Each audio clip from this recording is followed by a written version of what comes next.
बिस्मिल्लाहिर्रहमानिर्रहीम। अस्सलाम वालेकुम students, I am Arshad Aziz, your physics teacher.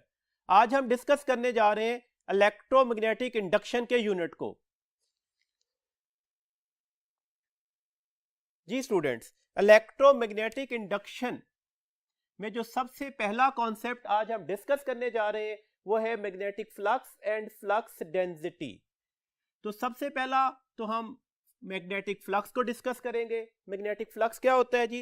Magnetic flux actually है number of magnetic field lines passing through a certain element of area. किसी भी area में से जितनी मैग्नेटिक लाइंस ऑफ फोर्सेस गुजर जाएंगी हम उसी को उसका मैग्नेटिक फ्लक्स बोलते हैं। मैग्नेटिक फ्लक्स का फॉर्मूला क्या है? That is the B dot A, where B is the magnetic induction and A के ऊपर वेक्टर हेड है, तो ये सिंपल सरफेस एरिया नहीं है, that is taken as a vector area. अभी हम इसका कॉन्सेप्ट भी क्लियर करते हैं।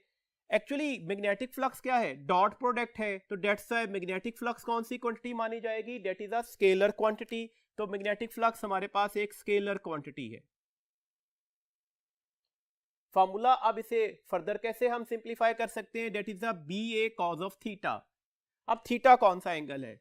ये अच्छी तरह से याद रखिएगा, theta is the angle between the magnetic field and the vector area. याद रखना है ये सरफेस एरिया का एंगल नहीं है, ये एंगल वेक्टर एरिया का लिया जाएगा। अब अगले बात पर अगर हम आते हैं तो देखिएगा यहां पर हम इसकी मैक्सिमम और मिनिमम मैग्नेटिक फ्लक्स की वैल्यूज के लिए डिस्क्रिप्शंस लेते हैं। लेट्स सपोज हमने किसी भी सरफेस एरिया को मैग्नेटिक फील्ड में लाइक दैट रखा हुआ है। अगर ये सरफेस एरिया मैग्नेटिक फील्ड के साथ परपेंडिकुलर है तो आपको वादे तौर पर नजर आ रहा है कि इसका vector area. Actually vector area क्या होता है? वेक्टर एरिया हमारे पास एक ऐसा एरिया है whose magnitude is equal to the surface of that area.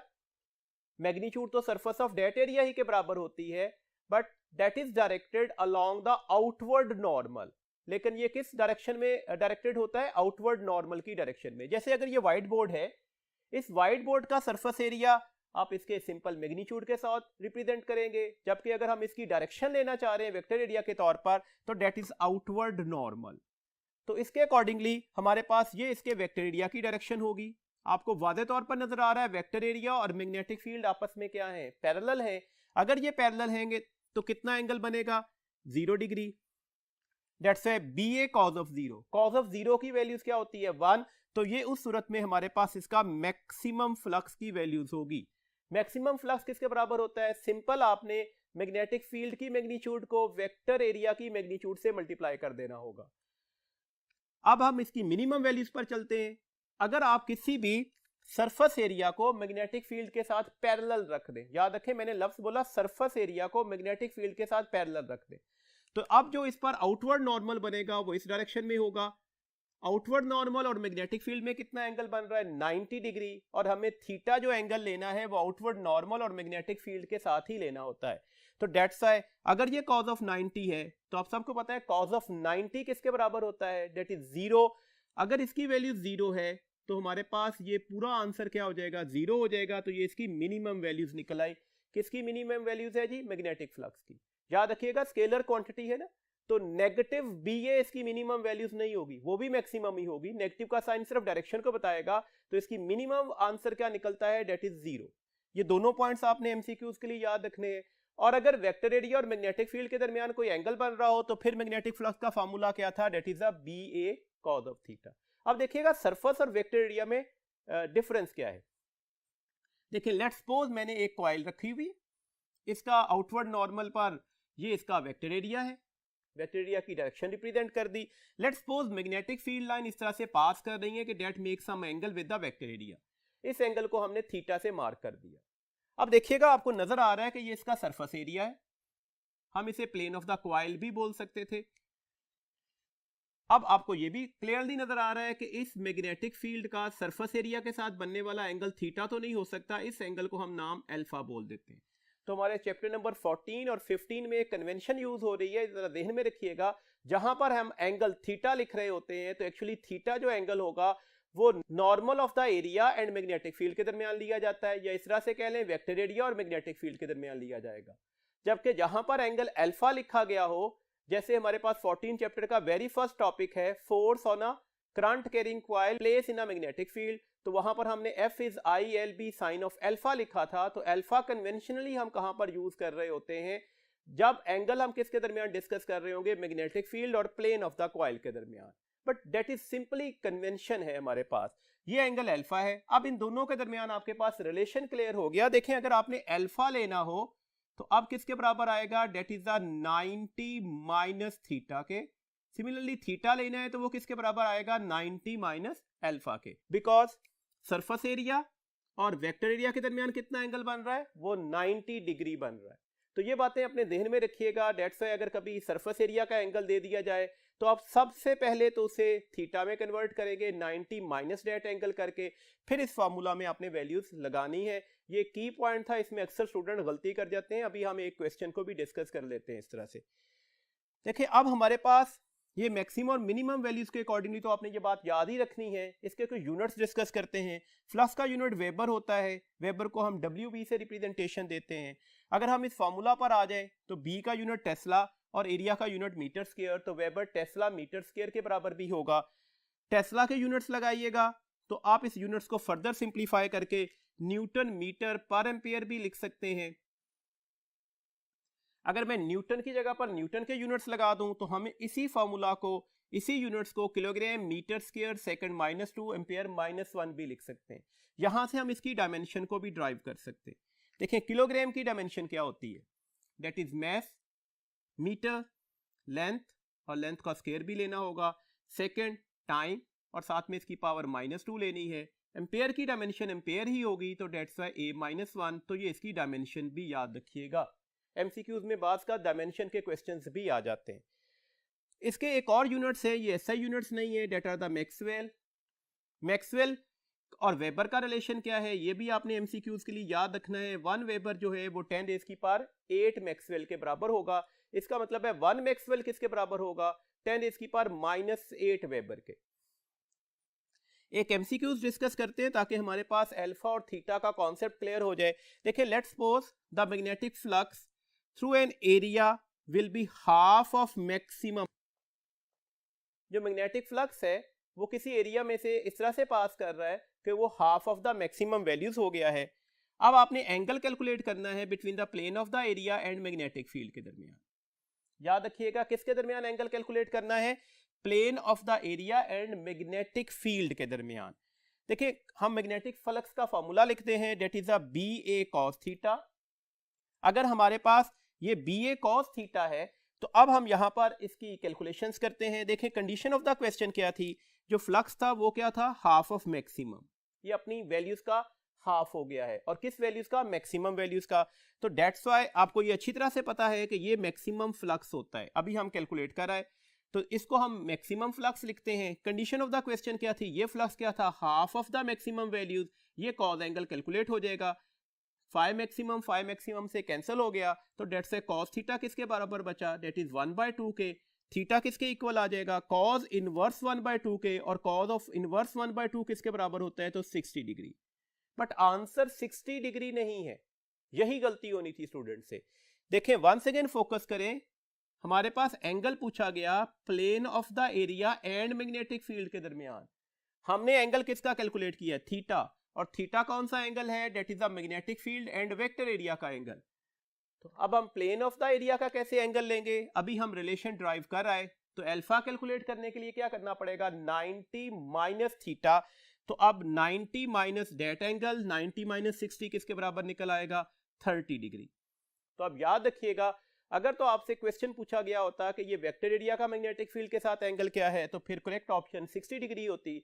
और अगर क्वेश्चन पूछा जाए कि ये प्लेन ऑफ द एरिया और मैग्नेटिक फील्ड का कितना एंगल है, तो अब हमारे पास करेक्ट ऑप्शन क्या होगी, 30 डिग्री। इस तरह से एक और क्वेश्चन डिस्कस करते हैं।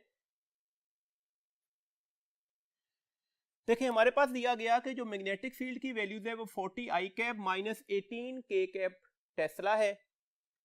How much flux passing through that area, area की वैल्यूज दे दी गई, डेट इज 5 सेंटीमीटर स्क्वायर, और ये जो लूप है लाई कर रही है XY प्लेन में, और ये फ्लैट रखी हुई थी। अब आप यहां से सबसे पहले तो वेक्टर एरिया कैलकुलेट करेंगे। अभी वेक्टर एरिया की डेफिनेशन जरा ध्यान में लेकर आए, क्या होता है जी vector area. Vector area is an area whose magnitude is equal to the surface of that area. This means that अगर मुझे वेक्टर एरिया की मैग्नीट्यूड लेनी है तो वो तो यही निकलेगी सरफेस ऑफ दैट एरिया वाली. तो ये 5 × 10⁻⁻⁴ मीटर स्क्वायर, मैंने एक्चुअली सेंटीमीटर स्क्वायर को मीटर स्क्वायर में कन्वर्ट कर दिया. अब अगले पॉइंट पर आइएगा. And direction is outward normal to that area. और डायरेक्शन किसके अलॉन्ग ले जाएगी? आउटवर्ड नॉर्मल के. अब देखें ये एरिया कहां पर रखा हुआ था? एक्स वाई प्लेन के. तो अब डायरेक्शन क्या लेनी है? एक्स वाई प्लेन के परपेंडिकुलर लेनी है. और एक्स और वाई के परपेंडिकुलर कौन सा एक्सिस होता है? जी एक्सिस. तो जी एक्सिस का यूनिट वेक्टर कौन सा लगेगा? के कैप. तो यहां पर इसकी डायरेक्शन हमने किससे रिप्रेजेंट कर दी? के कैप से. तो ये तो आपके पास वेक्टर एरिया कैलकुलेट हो गया. अब हम फ्लक्स लेते हैं. फ्लक्स किसके बराबर था? अभी हमने डिस्कस किया बी डॉट ए के. तो सबसे पहले तो हमने बी की वैल्यूज लगाई डॉट, फिर वेक्टर एरिया की वैल्यूज लगा दी. फर्स्ट ईयर डॉट प्रोडक्ट की प्रॉपर्टीज याद रखिएगा. जब भी दो different unit vectors co dot से मल्टीप्लाई किया जाएगा तो आंसर 0 निकलेगा. इसका मतलब है आई डॉट के, ये फैक्टर तो 0 हो जाएगा, मल्टीप्लाई करने की जरूरत नहीं है. फिर दूसरी बात, आप के डॉट के करेंगे तो के डॉट के का आंसर क्या निकलेगा? 1. तो इसका मतलब है हमें ऐसे दो कोफिशिएंट्स को मल्टीप्लाई करना है जिनके यूनिट वेक्टर सेम होंगे. तो आप क्या कर रहे हैं? -18 को 5 × 10⁻⁻⁴ से मल्टीप्लाई कर दीजिएगा तो आंसर निकल आएगा. That is -90 × 10⁻⁴ weber. एक्चुअली ये स्केलर है तो स्केलर के लिए नेगेटिव का साइन नहीं भी लगाते तो हमारे पास लिखा जाएगा 90 × 10⁻⁴ वेबर. तो ये इसकी करेक्ट ऑप्शन आ गई. कैसे कैलकुलेट किया? सबसे पहले तो सरफेस एरिया की इंफॉर्मेशन से हमने वेक्टर एरिया को कैलकुलेट किया. फिर डॉट प्रोडक्ट की प्रॉपर्टी को यूज करते हुए हम फ्लक्स की वैल्यूज पर आ गए. अभी हमने दूसरी क्वांटिटी का नाम बोला था फ्लक्स डेंसिटी. तो अब फ्लक्स डेंसिटी को देखते हैं ये क्या है. Flux density, magnetic induction, strength of magnetic field, ये एक ही चीज का नाम है. तो याद रखिएगा हमारे पास फ्लक्स डेंसिटी एक्चुअली बी ही है. तो बी किसके बराबर होगा? डेट इज द φ/a के. φ/a, फाई क्या है? Magnetic flux.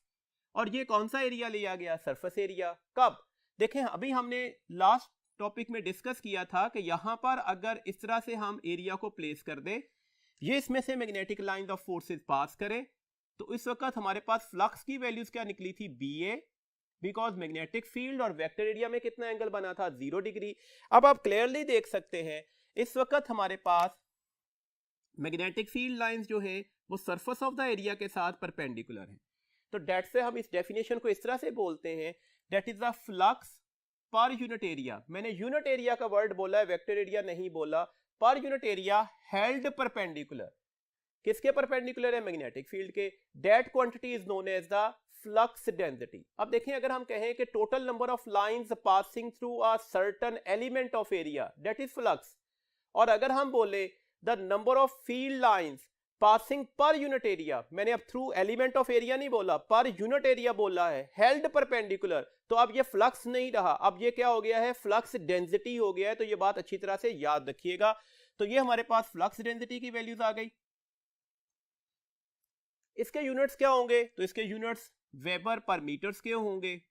आप इसे टेस्ला भी लिखते हैं और आप इसको फर्दर सिंप्लीफाई करें तो ये Newton per ampere per metre भी होंगे. आप इसके अलावा इसे अगर न्यूटन की जगह पर kilogram metre per second square apply कर दूं, ये किलोग्राम सेकंड -2 एम्पेयर -1 भी हो सकते हैं.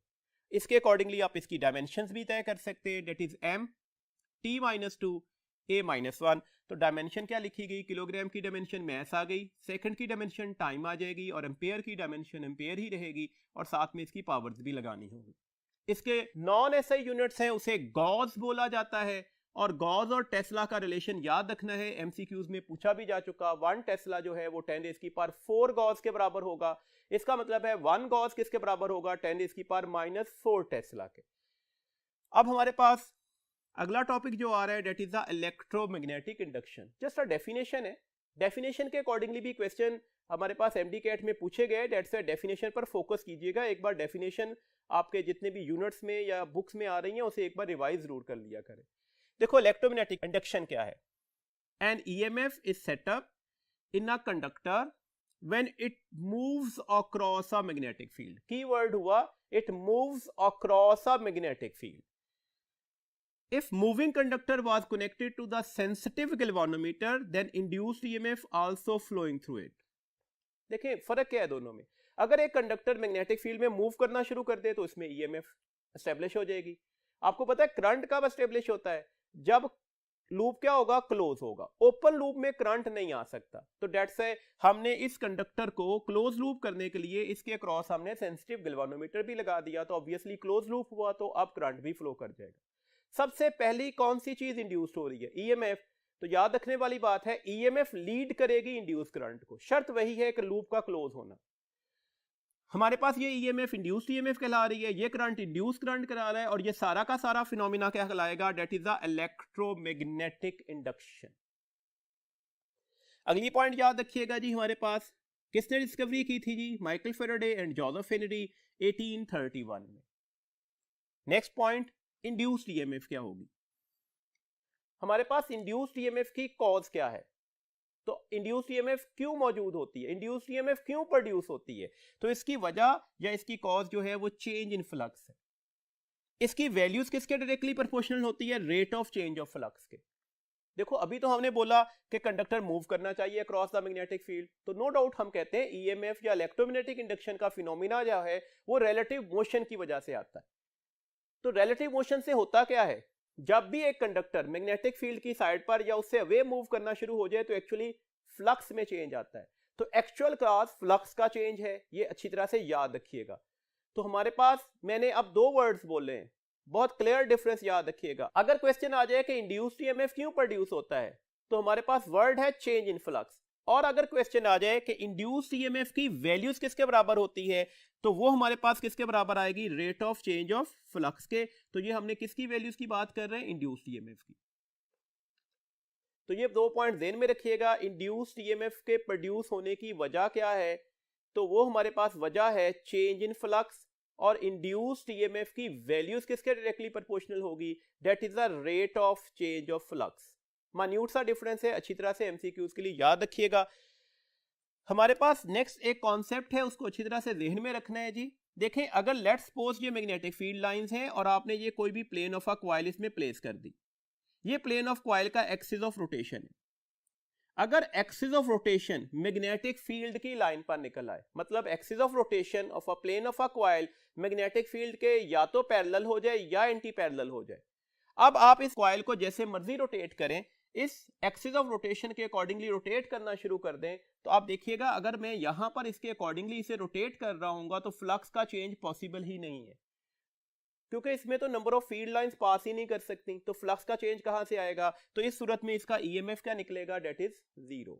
तो अब इंपॉर्टेंट पॉइंट हो गया, अगर axis of rotation of a plane of a coil और मैग्नेटिक फील्ड सेम लाइन पर हुए तो उसमें रोटेशन से भी ईएमएफ कॉज नहीं हो सकती। एक पॉइंट और ध्यान में रखिएगा, अगर इसी प्लेन ऑफ कॉइल का जो एक्सिस ऑफ रोटेशन है वो मैग्नेटिक फील्ड के साथ परपेंडिकुलर हो जाता, तो अब क्या होता, तो ऑब्वियसली जब आप इसे इस एक्सिस ऑफ रोटेशन के अक्रॉस रोटेट करवाते तो यहां पर फ्लक्स मैक्सिमम हो गया, फिर फ्लक्स 0 हो गया, तो कॉन्टिन्यूसली फ्लक्स क्या करना शुरू कर जाता, चेंज होना शुरू हो जाता, और फ्लक्स का चेंज अब किस चीज को कॉज कर रहा होता, ईएमएफ को।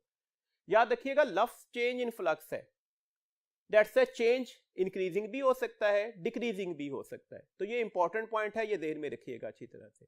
अब हम चलते हैं जी नेक्स्ट इंड्यूस करंट की साइड पर। जी हमारे पास नेक्स्ट फिनोमिना है इंड्यूस करंट। देखें सिंपल सा phenomena, Ohm's law, V is equal to IR, तो उसी फैक्टर से हम इंड्यूस करंट की वैल्यूज ले सकते हैं। इंड्यूस्ड ईएमएफ जो है वो I मल्टीप्लाई बाय R होगा।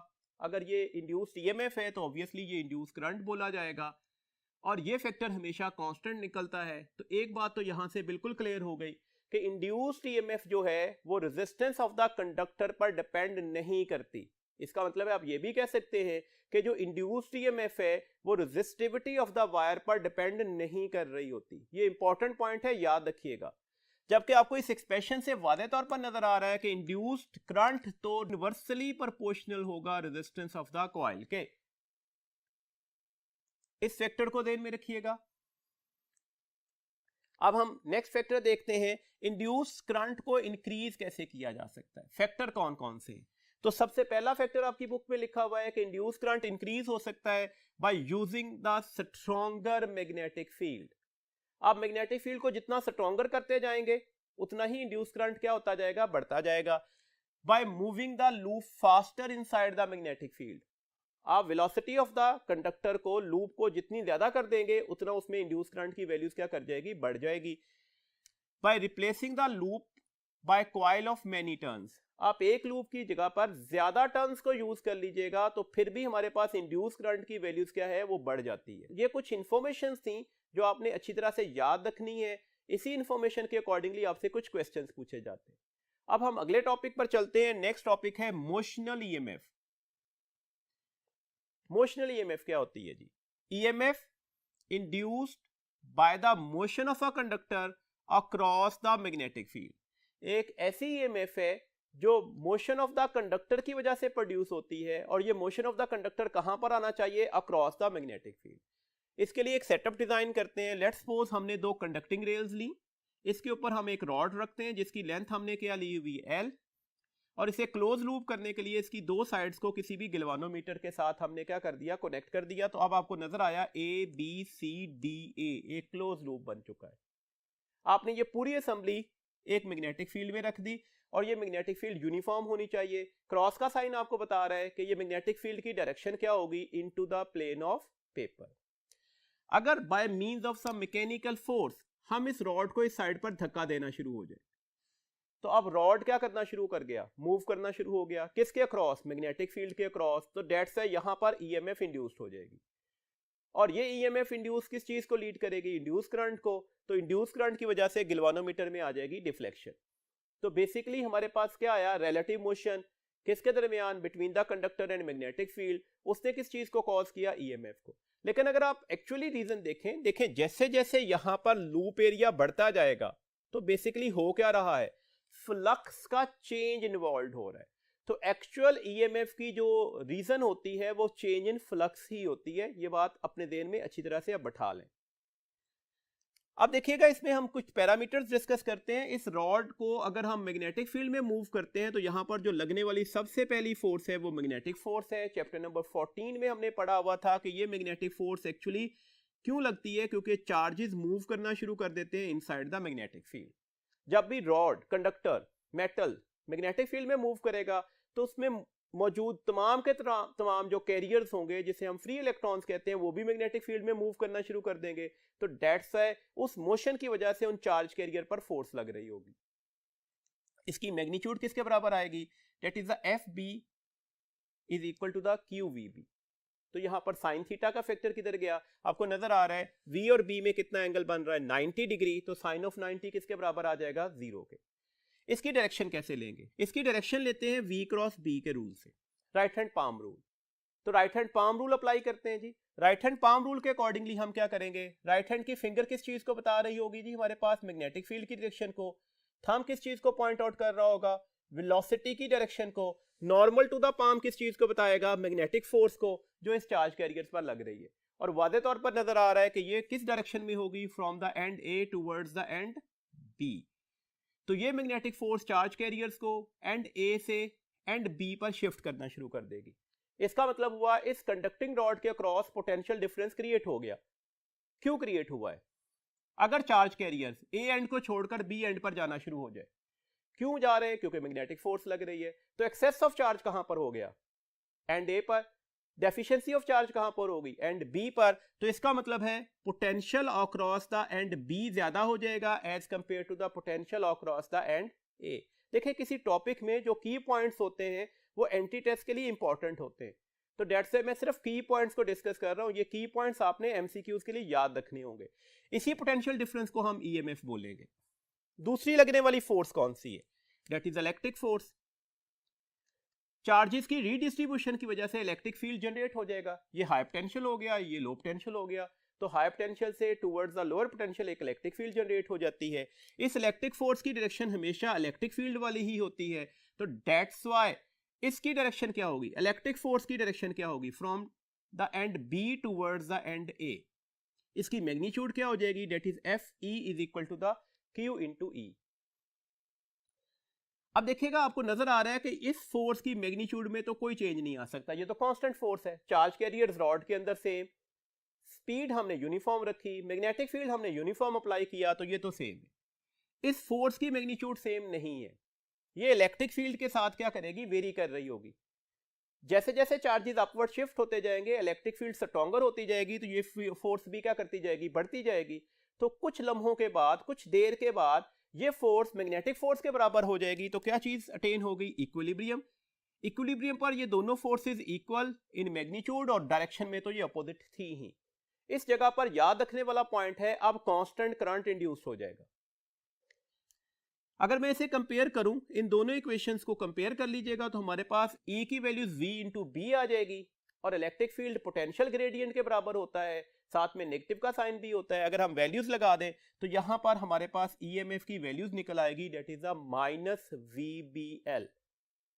देखिए ये हमने खास कंडीशन पर ड्राइव किया, कब, जब वेलोसिटी और मैग्नेटिक फील्ड में कितना एंगल बनाया हुआ था हमने, 90 डिग्री। अगर ऐसा ना होता, ये रॉड इस तरह से मूव कर रहा होता, अब वेलोसिटी मैग्नेटिक फील्ड के साथ कोई एंगल तो बना रही है, 90 डिग्री नहीं है, तो उस सूरत में यहां पर साथ में एक और फैक्टर भी मल्टीप्लाई हो जाता है, that is the sine theta. तो इंड्यूस्ड ईएमएफ का प्रॉपर फॉर्मूला हमारे पास निकला माइनस VBL साइन थीटा, और ये इंड्यूस्ड ईएमएफ क्योंकि मोशन की वजह से आ रही थी, डेट से हम इसे मोशनल ईएमएफ बोलते हैं। एक बात और याद रखिएगा, ये इक्विलिब्रियम हमेशा एस्टेब्लिश नहीं रहेगा। When ever the charges move from high potential towards the low potential, जब भी चार्जेस हाई पोटेंशियल से लो पोटेंशियल की साइड पर मूव करेंगे, पोटेंशियल डिफरेंस क्रिएट हो गया ना। पोटेंशियल डिफरेंस क्रिएट होने का मतलब क्या है, चार्जेस जो हैं वो हाई पोटेंशियल से लो पोटेंशियल की साइड पर मूव कर गए, दैट इज द करंट। तो इसका मतलब क्या हुआ, अब यहां पर इलेक्ट्रिक फील्ड क्या हो जाएगी, वीकर हो जाएगी, दैट्स द इक्विलिब्रियम जो है वो डिस्टर्ब हो जाएगा in the favour of magnetic force. अब इस लम्हे पर मैग्नेटिक फोर्स की वैल्यूज बढ़ जाएगी, दैट्स एक चार्ज और ऊपर शिफ्ट हो जाएगा, फिर इक्विलिब्रियम एस्टेब्लिश हुआ और करंट क्या हो जाएगा, वो कांस्टेंट हो जाएगा। ये इंपॉर्टेंट पैरामीटर था, ये एमसीक्यूज के लिए अपने पॉइंट याद रखना होगा। अब हमारे पास इंड्यूस करंट की वैल्यूज क्या निकलेगी, that is the induced EMF divided by the resistance. तो फार्मूला बन जाएगा minus VBL sine theta over the R। अब याद रखिएगा इंड्यूस्ड ईएमएफ किन किन फैक्टर्स पर डिपेंड कर रही है, सिर्फ इक्वेशन पर फोकस करना है, वही आपके वेरिएबल पॉइंट्स होंगे, उन्हीं की वेरिएशन से क्वेश्चंस आ सकते हैं। देखिए क्लियरली नजर आ रहा है इंड्यूस्ड ईएमएफ किस पर डिपेंड कर रही है, मोशन ऑफ द कंडक्टर पर। इसके अलावा सेकंड फैक्टर क्या है, strength of the magnetic field पर। थर्ड फैक्टर क्या है, length of the conductor. Fourth factor क्या है, थीटा एंगल। एंगल थीटा क्या है, ये वो एंगल है जो वेलोसिटी एंड मैग्नेटिक फील्ड के दरमियान बन रहा है। तो ये चार फैक्टर्स पर डिपेंड कर रही है, V, B, L और थीटा एंगल। अब देखिएगा लेट्स सपोज यहां पर अगर मैं आपसे कह दूं कि ये थीटा एंगल बन ही जीरो गया है, जीरो का मतलब साइन का फंक्शन है ना, तो साइन ऑफ जीरो क्या होता है, जीरो। 180 बन गया है, साइन ऑफ 180 भी क्या होगा, जीरो। इसका मतलब हुआ, देखिए सिंपल सा क्वेश्चन आ सकता है आपसे, अगर ये रॉड जो है वो मैग्नेटिक फील्ड की डायरेक्शन में या मैग्नेटिक फील्ड से अपोजिट मूव करना शुरू कर दे, मूव भी कर रहा है, मैग्नेटिक फील्ड भी मौजूद है, लेकिन इसी लाइन पर मूव करना शुरू कर दे, तो अब एंगल क्या बन रहा है, जीरो या 180, और साइन ऑफ जीरो या साइन ऑफ 180 किसके बराबर होते हैं, जीरो के। तो इसका मतलब है इंड्यूस ईएमएफ की वैल्यूज क्या निकल आएगी, that would be the zero. एक पॉइंट और याद रखिएगा, आपसे कहा जाए एक रॉड है जिसकी लेंथ 5 सेंटीमीटर थी, किसी यूनिफॉर्म मैग्नेटिक फील्ड में प्लेस किया हुआ है, और मैग्नेटिक फील्ड की वैल्यूज 0.2 टेस्ला थी, इनके दरमियान जो एंगल है वो 30 डिग्री बन रहा है। अब बता दें ईएमएफ क्या होगी। देखिए मैंने कहा प्लेस किया हुआ है, और अगर कोई चीज प्लेस की जाए तो ऑब्वियसली उसकी स्पीड क्या हो जाती है, जीरो। तो अगर ये कंडक्टर किसी मैग्नेटिक फील्ड में मूव नहीं करता, उसकी स्पीड जीरो हो जाए, वो रेस्ट पर मौजूद हो, तो उस वक्त भी ईएमएफ की वैल्यूज क्या निकलेगी, वो जीरो ही निकलेगी। तो ये कुछ इंपॉर्टेंट पॉइंट्स है, इसकी वेरिएशंस आपने याद रखनी है। सिंपल इज दैट, ई और लेंथ में कौन सा रिलेशन बन रहा था, डायरेक्ट। तो आपसे कहा जाए लेंथ ऑफ द रॉड को हमने डबल कर दिया, what is the effect upon the induced EMF, all other factors remain same, तो ऑब्वियसली वो डबल हो जाएगी। तो हमारे पास जो वेरिएबल्स होते हैं ना, उन पर आपने बहुत फोकस करना होता है, उन्हीं की वेरिएशन से हमारे पास मैथमेटिकल न्यूमेरिकल एमसीक्यूज बनते हैं।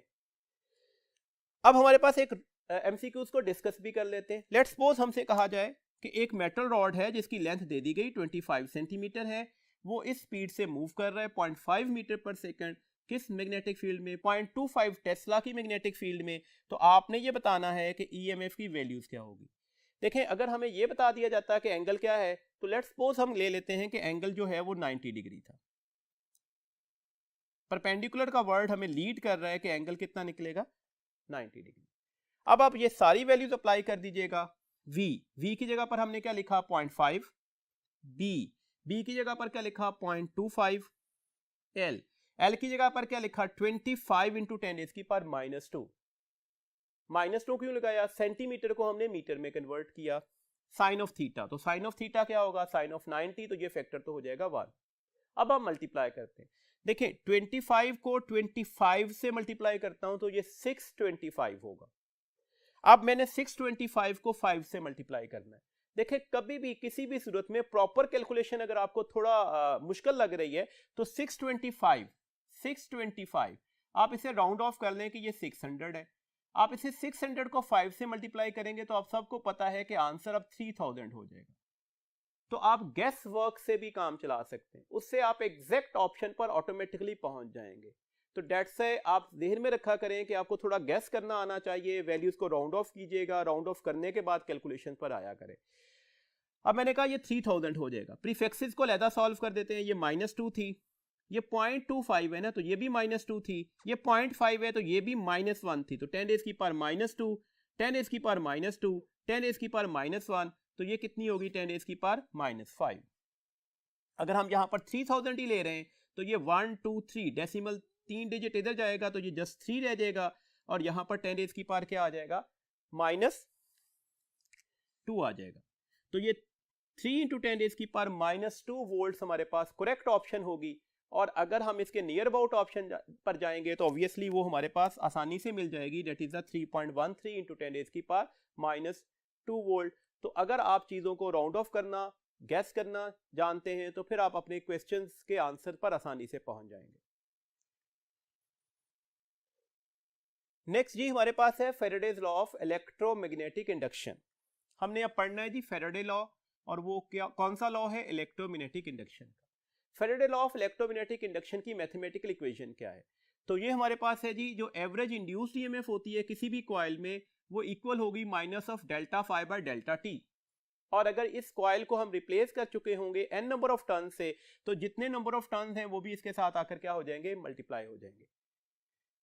This means that, once again वही बात एक बार फिर रिपीट कर रहा हूं, इंड्यूस्ड ईएमएफ की कॉज क्या है?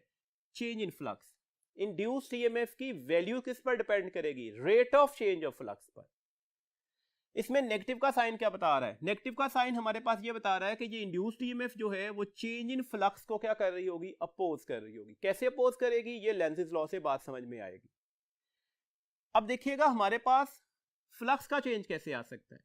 फ्लक्स का चेंज आपसे दे दिया जाए कि हमारे पास जो इनिशियल फ्लक्स था लेट्स सपोज वो 2 वेबर था, फाइनली वो 5 वेबर हो जाए, तो अब आपके पास फ्लक्स का चेंज क्या आएगा? Final flux minus the initial flux. आप सबको पता है फ्लक्स किसके बराबर होता है? That is BA। अगर मुझे यहां पर चेंज चाहिए तो चेंज दो जगहों से आ सकता है ना। मैं ऐसे कर सकता हूं कि मैं B को चेंज कर दूं, तो फिर भी तो फ्लक्स में चेंज आएगा। तो डेट्स वाई ये बात याद रखिएगा, पॉसिबिलिटी हो सकती है कि मैं इस फॉर्मूला को minus N del BA over del T से लिख दूं। अब फ्लक्स का चेंज क्यों आया? क्योंकि मैग्नेटिक फील्ड चेंज हो गई। ये भी पॉसिबल है कि फ्लक्स का चेंज एरिया के चेंज होने से आ जाए। आप किसी भी कॉइल का एरिया कंटिन्यूसली मैग्नेटिक फील्ड में कम ज्यादा करना शुरू कर दें तो फ्लक्स फिर भी चेंज होगा। अच्छा एक बात और याद रखिएगा, यहां पर आपको वादे तौर पर नजर आ रहा है कि इस एक्सप्रेशन में B और A में इनवर्स रिलेशन है, और B और A में इनवर्स रिलेशन कब होगा? जब फ्लक्स क्या हो जाएगा? कांस्टेंट। तो डेट से अगर आपसे क्वेश्चन आ जाए कि आपने B को डबल कर दिया, एरिया को हाफ कर दिया, चेंज दोनों में किया है, अब बताएं ईएमएफ क्या होगी? तो अब ईएमएफ नहीं आनी चाहिए।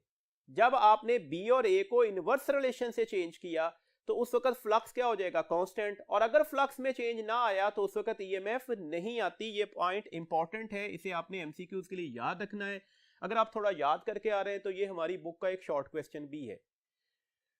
अच्छा जी, इसमें अगली बात याद रखिएगा, एवरेज इंड्यूस करंट क्या होगा? तो आप सिंपल इस फैक्टर को किससे डिवाइड कर देंगे? R से, बिकॉज करंट किसके बराबर होता है? ईएमएफ डिवाइडेड बाय रेजिस्टेंस के। कितने चार्जेस इंड्यूस्ड हो रहे होंगे? तो चार्जेस का एक्सप्रेशन क्या होता है? Current into delta T. तो current into delta T, current का फैक्टर लगा दे, साथ में डेल्टा टी मल्टीप्लाई कर दीजिएगा, डेल्टा टी का फैक्टर डेल्टा टी से कैंसिल हो जाएगा। तो इंपॉर्टेंट पॉइंट आया कि चार्ज जो है जो इंड्यूस चार्ज है वो डेल्टा टी टाइम इंटरवल पर डिपेंड नहीं कर रहा होगा। इसमें कुछ एमसीक्यूज डिस्कस करते हैं, कुछ पॉइंट्स डिस्कस करते हैं। देखें, अगर आपसे कहा जाए कि ये ग्राफ बना हुआ है वो मैग्नेटिक फील्ड और टाइम के दरमियान है, ये भी कहा जा सकता है कि ये फ्लक्स और टाइम के दरमियान है। आपके पास 3 पॉइंट्स बता दिए जाए ए, बी एंड सी, और आपसे पूछा जाए किस पॉइंट के ऊपर ईएमएफ जो है वो मैक्सिमम होगी, तो जनरली आमतौर पर स्टूडेंट फौरन से पहले आंसर बी देंगे, तो ये गलत आंसर है। देखें, याद रखें फॉर्मूला क्या है, E is equal to the del phi by del T, या E is equal to the del B by del T. Del B या डेल फाई कौन सा चेंज है, that is taken along the Y axis. Del T कौन सा change है, that is taken along the X axis. और जब भी हम वाई एक्सिस का चेंज एक्स एक्सिस के चेंज से डिवाइड करते हैं तो that is actually the slope. तो हमें इन तीनों पॉइंट्स का स्लोप लेना है, और किसी भी कर्व का स्लोप लेने के लिए उसके ऊपर क्या ड्रॉ करते हैं, टेंजेंट लाइन ड्रॉ करते हैं। तो पॉइंट ए पर अगर मैं टेंजेंट लाइन ड्रॉ करूंगा तो लाइक दैट निकलेगी, पॉइंट बी की टेंजेंट लाइन ये होगी, और पॉइंट सी की टेंजेंट लाइन ये होगी। आप सबको पता है वाई एक्सिस पर अगर टेंजेंट लाइन आ जाए तो इसका जो स्लोप होता है वो मैक्सिमम हो जाता है, जिसे आप इन्फिनिटी भी बोलते हो। एक्स एक्सिस की लाइन का जो स्लोप होता है वो 0 होता है। तो इसका मतलब है सबसे बड़ा स्लोप इस वक्त आपको कहां पर नजर आ रहा है, पॉइंट सी पर। तो इसका मतलब है इस पॉइंट के ऊपर ईएमएफ क्या हो चुकी होगी, मैक्सिमम हो चुकी होगी। तो that is over correct option. ये गलती के चांसेस से, दैट्स व्हाई मैंने पॉइंट से ये बात समझा दी। अगला पॉइंट ध्यान में रखिएगा, फ्लक्स का चेंज एक्सिस ऑफ रोटेशन के साथ रोटेट कर से भी आ सकता है। उसमें अक्सर स्टूडेंट गलती कर जाते हैं, तो दैट्स व्हाई मैंने फिगर से ये बात समझा देता हूं। देखिए, लेट्स सपोज ये मैग्नेटिक फील्ड लाइंस हैं, इसमें हमने कोई भी प्लेन ऑफ कंडक्टिंग लूप रखी हुई है, ये इसका एक्सिस ऑफ रोटेशन है। अगर मैं इसे 90 डिग्री पर रोटेट कर दूं तो अब फ्लक्स में चेंज कितना आया। देखें, इस कंडीशन पर फ्लक्स, हमारे पास जो इनिशियल फ्लक्स है वो कितना होगा। बी और एरिया वेक्टर में कौन सा एंगल बन रहा है, 0 डिग्री, तो बी ए कॉज ऑफ 0 क्या हो जाएगा, बी ए। तो इनिशियल फ्लक्स क्या आ गया, बी ए। अब देखें, ये 90 डिग्री पर घूम गया, तो 90 डिग्री पर घूमने के बाद आप इसकी नई शक्ल क्या बन चुकी होगी, ये मैग्नेटिक फील्ड लाइंस। और अगर मैं इसे 90 डिग्री पर घुमा लाऊं तो अब ये प्लेन ऐसे ही हो जाएगा। अगर ये ऐसे हो गया तो आपको नजर आ रहा है तो फ्लक्स इसमें पास ही नहीं कर सकता, बिकॉज बी और वेक्टर एरिया में एंगल क्या बन गया है, 90 डिग्री। तो फाइनल फ्लक्स क्या हो जाएगा, 0। तो चेंज इन फ्लक्स क्या निकला, बी ए के बराबर निकला। तो ऐसे क्वेश्चंस पेपर में आ सकते हैं जिसमें आपसे कहा जाए कि हमारे पास इस तरह से था कि जो फील्ड की वैल्यूज दे दी जाए और रोटेशन एंगल के साथ आपसे बात की जाए, तो आप सिंपल अगर 90 डिग्री के रोटेशन एंगल पर होगा तो चेंज इन फ्लक्स क्या होगा, that is simply B A. Further calculation से आप बच जाएंगे। देखिए, इसी बात को इस तरह से भी जनरलाइज करते हैं। लेट्स सपोज मेरे पास ये इनिशियल कंडीशन है, इसके ऊपर हमारे पास फ्लक्स क्या निकलेगा, b into A, because cause of 0 1 हो जाएगा। आपसे कहा जाए कि इस प्लेन ऑफ कंडक्टिंग लूप को हमने 180 डिग्री पर रोटेट करवा दिया। अब अगर 180 डिग्री पर रोटेट कर दे तो अब चेंज इन फ्लक्स कितना होगा। अगर ये 180 डिग्री पर रोटेट हो जाए तो ये इसकी फाइनल पोजीशन होगी, मैग्नेटिक फील्ड की डायरेक्शन उसी तरह से रहेगी, सिर्फ वेक्टर एरिया अपनी डायरेक्शन बदल चुका होगा। ये 180 डिग्री पर रोटेट होकर लाइक दैट हो गया। अब बी और ए में कितना एंगल बना, 180 डिग्री, और कॉज ऑफ 180 क्या होता है, -1, तो ये माइनस बी ए हो जाएगा। तो फाइनल फ्लक्स किसके बराबर निकला, माइनस बी ए के। इनिशियल फ्लक्स किसके बराबर निकला, बी ए के। दोनों का माइनस करें तो अब चेंज इन फ्लक्स किसके बराबर आ जाएगा, दैट इज -2BA। तो इस तरह से अगर आपके पास एंगल ऑफ रोटेशन से फ्लक्स का चेंज आ रहा हो तो उसको भी कैलकुलेट करना आपके लिए आसान है, और फिर वो वैल्यूज आप इंड्यूस ईएमएफ के फार्मूला में लगा देंगे तो ऑटोमेटिकली आपके पास ईएमएफ की वैल्यूज भी निकल आएगी। नेक्स्ट टॉपिक है जी हमारे पास, that is Lenz's law. Lenz's law actually याद रखिएगा the negative sign of the Faraday law of electromagnetic induction को एक्सप्लेन कर रहा है। तो कभी क्वेश्चन आ जाए कि लेंज़ेस लॉ जो है वो किस साइन को एक्सप्लेन कर रहा है, तो negative sign of the Faraday law of electromagnetic induction को। एक बात और याद रखिएगा, इंपॉर्टेंट पॉइंट है, ये 1-2 दफा एंट्री टेस्ट में क्वेश्चन पूछा भी जा चुका कि Lenz's law is actually the another statement of law of conservation of energy. Actually, Lenz's law is the manifestation of law of conservation of energy. Lenz's law की स्टेटमेंट क्या है, direction of induced current तो याद रखने वाला point हुआ कि Lenz's law से हम मेजर्ड क्या कर रहे हैं, लेंजेस लॉ से हम फाइंड आउट क्या कर रहे हैं, तो मैग्नीट्यूड ऑफ इंड्यूस करंट नहीं, direction of induce current. Directly किससे कंसर्न कर रहा है, इंड्यूस करंट की डायरेक्शन से। तो डेट से अगर इंड्यूस करंट की ऑप्शन भी हो और डायरेक्शन ऑफ इंड्यूस ईएमएफ की भी ऑप्शन हो, तो फिर भी बेस्ट ऑप्शन कौन सी होगी, direction of the induce current. कैसे होगी जी, that is always so as to oppose the change which cause the current. ये हमेशा अपनी कॉज को अपोज कर रही होगी। अब इसको दो पैरामीटर से समझते हैं, फिर इसके कुछ क्वेश्चंस डिस्कस करते हैं ताकि लेंजेस लॉ से आने वाले क्वेश्चंस को हम आसानी से सॉल्व कर सकें। देखिए लेंजेस लॉ में कोई मैथमेटिकल क्वेश्चन तो है नहीं, डायरेक्शन बतानी है ना, तो डायरेक्शन के क्वेश्चंस आ सकते हैं लेंजेस लॉ से। देखिए लेट्स सपोज मेरे पास एक कंडक्टिंग लूप है, इसमें क्लोज लूप करने के लिए हमने इसके साथ गिलवानोमीटर भी अटैच कर दिया, और गिलवानोमीटर ऑब्वियसली हमें डिफ्लेक्शन से ये भी बता रहा होगा कि करंट फ्लो कर रहा है या नहीं कर रहा। हमने इसके सामने एक बार मैग्नेट रखा, मैंने कहा इसके सामने एक बार मैग्नेट रखा। अगर मैं इसके सामने एक बार मैग्नेट रख दूं तो ऑब्वियसली फ्लक्स तो होगा इस लूप में, फ्लक्स का चेंज नहीं आएगा, दैट्स ए ईएमएफ इंड्यूस्ड नहीं हो सकती। ईएमएफ इंड्यूस होने के लिए क्या चाहिए, फ्लक्स का चेंज, और फ्लक्स का चेंज लेने के लिए हम एक मेथड जानते हैं, रिलेटिव मोशन। तो डेट से अगर मैं इस बार मैग्नेट को वापस खींच दूं तो अब क्या होगा, जैसे जैसे ये बार मैग्नेट यहां से अवे मूव करना शुरू कर देगा, इसमें फ्लक्स डिक्रीज कर रहा होगा। मैंने पहले भी बोला फ्लक्स का चेंज, और चेंज जो है वो इंक्रीजिंग भी हो सकता है, डिक्रीजिंग भी हो सकता है। अगर मैं इसे वापस खींचना शुरू कर दूं तो इसमें फ्लक्स का चेंज आएगा, और इस फ्लक्स के चेंज की वजह से ये कॉइल हमारे पास ईएमएफ को इंड्यूस करेगी। कॉइल क्लोज है तो क्लोज लूप होने की वजह से इसमें क्या आ जाएगा, इसमें इंड्यूस करंट भी आ जाएगा। और अगर किसी कॉइल में करंट इंड्यूस हो जाए तो वो कॉइल फैंटम बार मैग्नेट के तौर पर बिहेव करती है। तो दैट्स व्हाई यहां पर ऐसे क्वेश्चंस आ जाएं तो सबसे पहले पॉइंट पर आप फैंटम बार मैग्नेट की पोलैरिटी को तय कर सकते हैं। देखें फैंटम बार मैग्नेट की पोलैरिटी कैसे तय करेंगे। अगर ये मैं इसे वापस खींच रहा हूं तो फ्लक्स क्या कर रहा होगा, कम हो रहा होगा। इसकी पोलैरिटी ऐसे तय होगी कि ये इस फ्लक्स को क्या कर रही होगी, बढ़ा रही होगी, क्योंकि हमारे पास ये इसका लॉ था, ये हमेशा अपनी कॉज को अपोज करेगी। कैसे बढ़ाएगी, अब इसको बढ़ाने का तरीकेकार क्या है, इनके दरमियान क्या चीज आनी चाहिए, अट्रैक्शन। अट्रैक्शन का मतलब है नॉर्थ के सामने कौन सा पोल बनेगा, साउथ। तो इसका मतलब हुआ कि अब हमारे पास इस कंडक्टिंग लूप में बार मैग्नेट के सामने वाला पोल क्या बन जाएगा, साउथ। अब हम डायरेक्शन ऑफ द इसकी करंट ले लेते हैं, और डायरेक्शन ऑफ करंट लेने के लिए हमारे पास फैंटम बार मैग्नेट में राइट हैंड रूल है, वो अप्लाई कर देते हैं। नॉर्थ पोल की डायरेक्शन में फिंगर्स रखेंगे, थंब किस चीज को बता रहा होगा, डायरेक्शन ऑफ द करंट को, तो ये डायरेक्शन ऑफ द करंट आ गई। वादे तौर पर नजर आ रहा है ये डायरेक्शन ऑफ द करंट क्या होगी, दैट इज अ क्लॉकवाइज। इसी बात को रिवर्स करते हैं, अब मैं नॉर्थ पोल को towards that conducting loop push कर देता हूं। अब क्या होगा, अब देखिएगा इन दोनों के दरमियान क्या हो रही है, अट्रैक्शन हो रही है, या इन अदर वर्ड्स आप कह रहे हैं कि फ्लक्स क्या कर रहा होगा, इंक्रीज कर रहा होगा। इसे अपोज कैसे किया जाएगा, रिपल्शन से, या फ्लक्स को डिक्रीज करके। रिपल्शन कैसे होगी, आमने सामने कौन से पोल बनने चाहिए, सेम पोल्स बनने चाहिए। अगर आमने सामने सेम पोल्स बन रहे होंगे तो इस नॉर्थ पोल के सामने भी यहां पर कौन सा पोल बनेगा, नॉर्थ पोल। तो आपने सबसे पहले पॉइंट पर इस फैंटम बार मैग्नेट की पोलैरिटी को तय कर दिया। अब यहां पर राइट हैंड रूल अप्लाई करके आप डायरेक्शन ऑफ करंट ले सकते हैं। तो डायरेक्शन ऑफ करंट क्या हो जाएगी, नॉर्थ पोल की साइड पर मैंने फिंगर्स रखी, थंब किस चीज को बता रहा है, करंट की डायरेक्शन को। तो आपको वादे तौर पर नजर आ रहा है कि आप करंट की डायरेक्शन क्या हो जाएगी, एंटी क्लॉकवाइज हो जाएगी। एक पॉइंट और ध्यान में देखिएगा, देखें अगर लेट्स सपोज मैं बार मैग्नेट को अवे मूव करवा रहा था तो यहां पर गैल्वेनोमीटर में लेट्स सपोज अगर डिफ्लेक्शन जो है वो टुवर्ड्स लेफ्ट आ रही है तो इसे टुवर्ड्स मूव करवाते हुए गैल्वेनोमीटर में डिफ्लेक्शन टुवर्ड्स राइट हो जाएगी। मतलब डायरेक्शन ऑफ मोशन से डायरेक्शन ऑफ करंट भी चेंज हो जाता है। अच्छा, इन दो पॉइंट्स को अपने ध्यान में रखना है, यही अप्लाई करने हैं डायरेक्शन लेने के लिए। क्वेश्चन यही से पूछे जा सकते हैं। देखिए सिंपल इज दैट, कोई ज्यादा मुश्किल बात नहीं है, बातों को जनरलाइज करते हैं।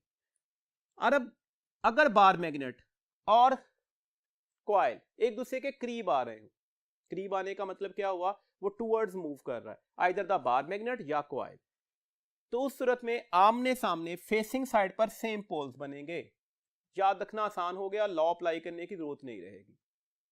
और अगर ये बार मैग्नेट और ये कॉइल एक दूसरे से दूर हट रहे हैं, इनके दरमियान फासला बढ़ रहा हो, तो उसका मतलब क्या हुआ, उसका मतलब ये हुआ कि आमने सामने हमारे पास कौन से पोल्स बनेंगे, अपोजिट पोल्स बनेंगे। देखिए ना, आपसे कहा जाए एक हमारे पास रिंग है, मेटेलिक रिंग है, उसे वॉल पर हमने माउंट कर दिया, एक साउथ पोल उसकी साइड पर पुश किया जा रहा है। आप बता दें कि अब हमारे पास कौन सा पोल बनेगा। तो ऑब्वियसली अगर ऑब्जर्वर इस साइड पर खड़ा हुआ है तो अब कौन सा पोल बनेगा, साउथ पोल उसकी साइड पर जा रहा था, तो दोनों के दरमियान फासला क्या हो रहा था, कम हो रहा था, तो आमने सामने कौन से पोल्स बनने चाहिए थे, सेम, तो कौन सा पोल बनेगा, साउथ पोल बनेगा। दूसरा पॉइंट, अगर ऑब्जर्वर की साइड पर जहां से आप ऑब्जर्वेशन ले रहे हैं वहां पर बने नॉर्थ पोल, तो करंट की डायरेक्शन लाजमी तौर पर एंटी क्लॉकवाइज ही निकलती है। और जहां से आप ऑब्जर्वेशन ले रहे हैं, जो आपका रेफरेंस पॉइंट है, अगर वहां पर बन जाए साउथ पोल, और ये मैं नॉर्थ और साउथ किसकी बात कर रहा हूं, फैंटम बार मैग्नेट की, तो अब करंट की डायरेक्शन क्या हो जाएगी, that would be the clockwise.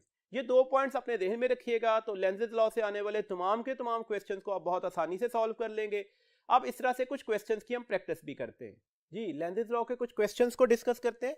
देखिए, लेट्स सपोज आपसे कहा जाए कि एक बार मैग्नेट को हमने प्लेस किया हुआ है, हेल्ड किया हुआ है किसी भी कंडक्टिंग लूप के ऊपर, तो आप बता दें ईएमएफ की वैल्यूज क्या होगी।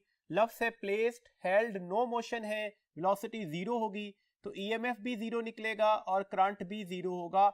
वजह यह है कि अब फ्लक्स का चेंज नहीं आ सकता।